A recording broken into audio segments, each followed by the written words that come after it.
اللہ کے قربان جاؤں صدقے جاؤں کہ اس نے بھی توبہ کا دروازہ ایسا کھلا رکھا ہے، نہ کوئی عدد کی قید ہے، نہ کوئی عمر کی قید ہے، نہ یہ کہتا ہے 1000 دفعہ توڑ دی تو پھر قبول نہ ہوگی، نہ یہ کہتا ہے 60 سال عمر گزر گئی تو پھر توبہ قبول نہ ہوگی، بلکہ کہتا ما لم یغرغر، جب تک تیرے گلے کا سانس باقی ہے تیری توبہ کا انتظار رہے گا۔ اور پھر ساتھ یہ کہتا ہے کہ تو اتنے گناہ کر کے زمین سے اٹھا کر آسمان کی چھت کو لگا دے، پھر ایک دفعہ کہہ دے یا اللہ معاف کر تو میں سارے ہی معاف کر دوں گا، ولا ابالغ، مجھے پرواہ بھی نہیں ہوگی، پرواہ بھی نہیں ہوگی۔ میرا ایک شاگرد ہے کراچی میں، اس کے مسجد کے ساتھ ایک عورت تھی، وہ لڑکیاں سپلائی کرتی تھی، کس قدر بدترین کام۔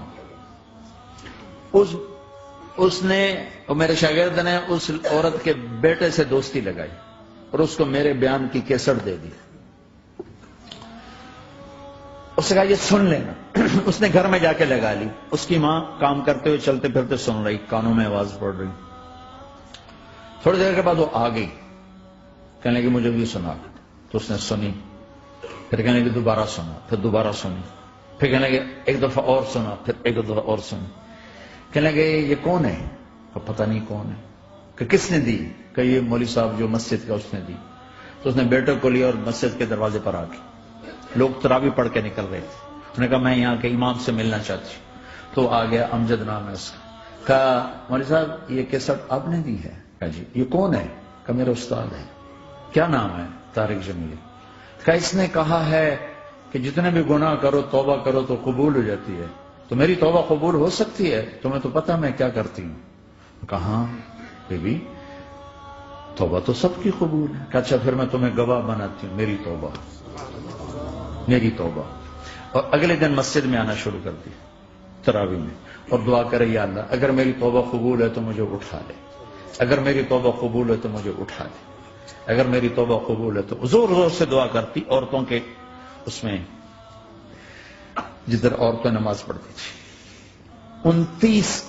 29 کی رات سجدے میں اللہ نے اس کو موت دے دی۔ ساری زندگی لڑکیاں سپلائی کی اور موت آئی رابعہ بصری جیسی۔ توبہ ایسی چیز۔ میں نواب شاہ میں تھا تو ایک وڈیروں کو جمع گیا، وڈیرے مسجد میں تو آ نہیں سکتے، سندھی وڈیرے، تو ہم نے ایک وڈیرے سائیں کے گھر میں ہی بیان رکھ دیا، تو وہاں آ گئے سارے، تو ایک وڈیرے کو لے کر بڑی مونچھیں اور جلالی چہرہ اور بہت غلط زندگی۔ میں نے بیان کیا، وہ بیان میں روتا رہا۔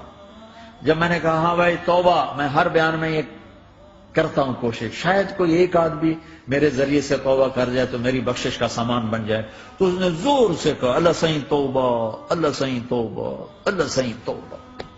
ساری زندگی کی غفلتیں تھیں۔ گھر گیا اور یہ ظہر پہ بیان ختم ہوا ہے اور مغرب پہ اس کی موت واقع ہو گئی۔ ساری زندگی گناہوں میں گزار کے وہ گیا جنت میں، کہ توبہ تہدم ما کان قبلہا، کہ توبہ ہر گناہ دھو دے۔